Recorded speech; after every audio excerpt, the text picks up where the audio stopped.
Juros altos, até quando? Eu transfiro a pergunta da nossa vinheta para a nossa analista de economia, Elaine Basti. Bom, por algum tempo ainda, né, Elaine? Tudo bem? Bom dia. Vai ser por algum tempo mesmo, principalmente para a gente. Mas a descida começa hoje?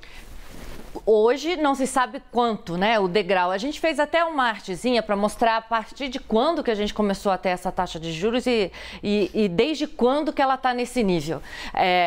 Você vê aqui que em 2021 a gente chegou a ter a menor taxa da história da taxa básica de juros, a Selic, chegou a 2% ao ano. Mas aqui teve influência da pandemia, né? Até para tentar estimular a economia ou não? Foi, exatamente. Caiu nesse ponto para tentar estimular a economia, incentivar o crédito, incentivar empréstimos, né? Porque a gente sabe que a economia hoje ela tem uma dependência muito grande em relação a crédito. E então, só que daqui ela ficou estabilizada por um período aqui e a inflação começou a subir. Principalmente inflação de preço de alimentos. E aí a taxa de juros começou a subir. Colombo, você vê que isso aqui quase reto, né? É quase uma vertical aqui. A gente estava falando de futebol, agora parece a arquibancada da Bombonera, o estádio do Boca Juniors lá na Argentina.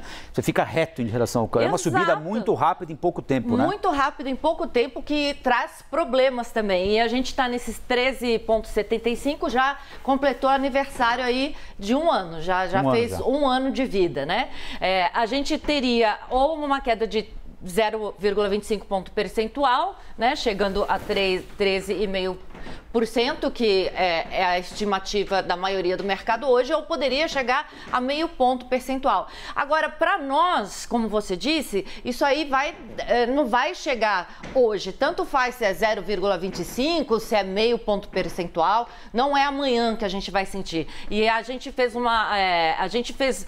umas estimativas, Colombo, quer dizer, só para você ter uma ideia, nos últimos 12 meses, entre o fechamento e a gente teve, entre fechamento e abertura de lojas, 150 lojas que foram fechadas. Porque o varejo, nessa época aqui que estava em 2%, tomou muito crédito para comprar de fornecedores apostando aí nas vendas online. Sim. Só que logo em seguida, e a gente teve uma oferta de crédito aqui nesse período aqui que cresceu 18%.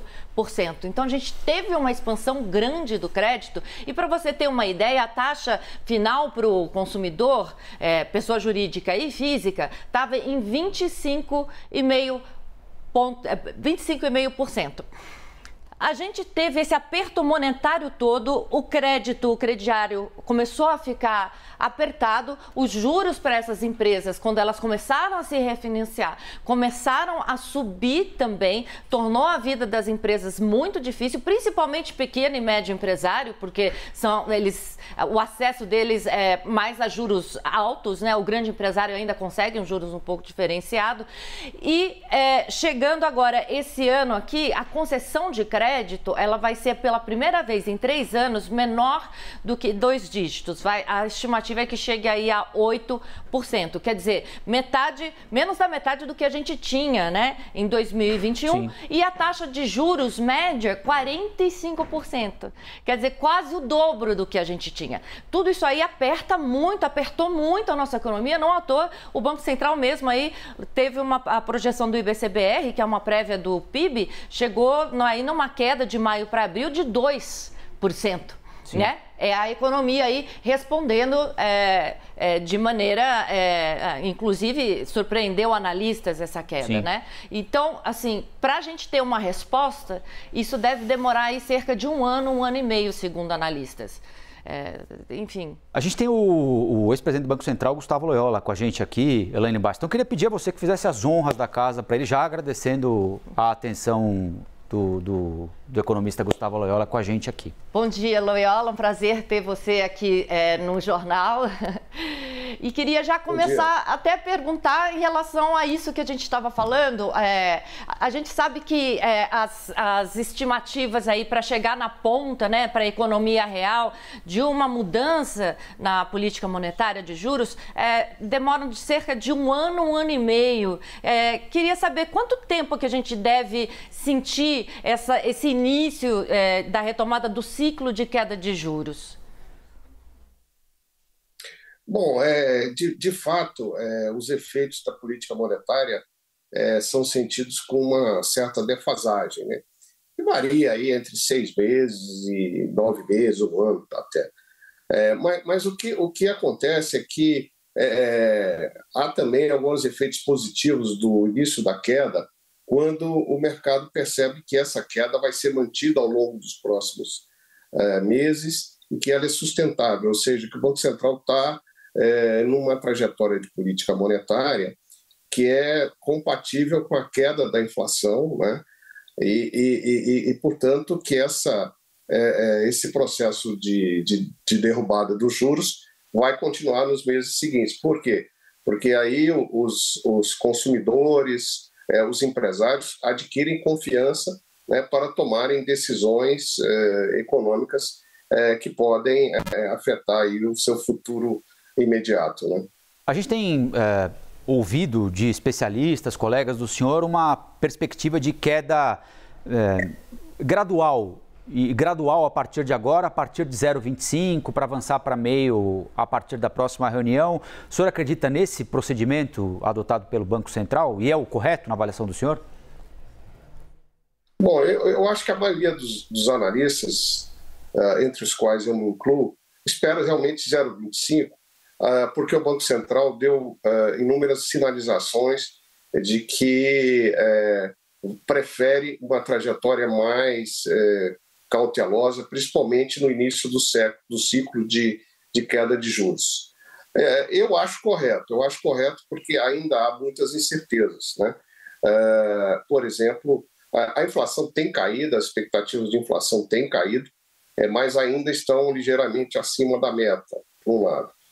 Por outro lado, a própria inflação de serviços, que é a inflação mais resiliente, vamos dizer assim, é o grupo de preços mais resilientes, ainda está relativamente alto, né? Essa inflação está relativamente alta, e os sinais de queda ainda são bastante recentes, né?